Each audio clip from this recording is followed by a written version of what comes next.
ప్రపంచవ్యాప్తంగా నూతన సంవత్సర వేడుకలు అంబరాన్నంటుతున్నాయి. ఆయా దేశాల ప్రజలు కొంగొత్త ఆశలతో వేడుకల్లో పాల్గొంటున్నారు. 2025 సంవత్సరంలో ప్రపంచమంతా ప్రశాంతంగా ఉండాలని కాంక్షిస్తున్నారు.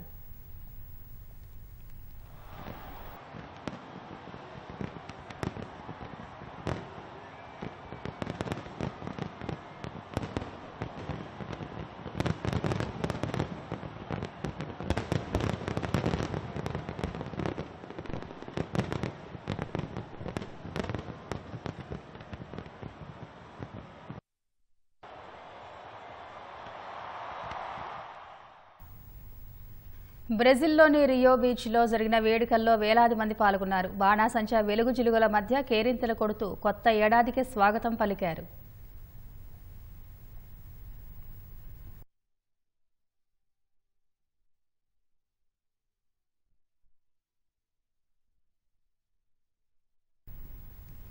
ఉత్తర కొరియాలోనూ వేడుకలు అట్టహాసంగా జరిగాయి. రాజధాని ప్యాంగ్యాంగ్లో మేడే స్టేడియంలో జరిగిన ఉత్సవాలకు కిమ్ జోంగ్ ఉన్ తన కుమార్తెతో కలిసి హాజరయ్యారు.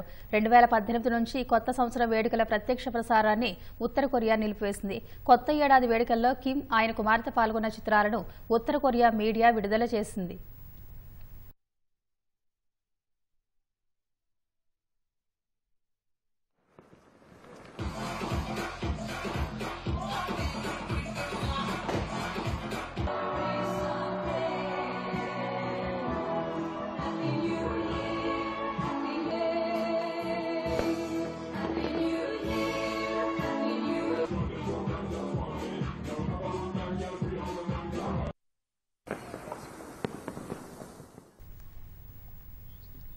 సిరియాలోనూ కొత్త సంవత్సర వేడుకలు ఘనంగా జరిగాయి. ఈ సందర్భంగా బాణాసంచా వెలుగు జిలుగులు ఆకట్టుకున్నాయి.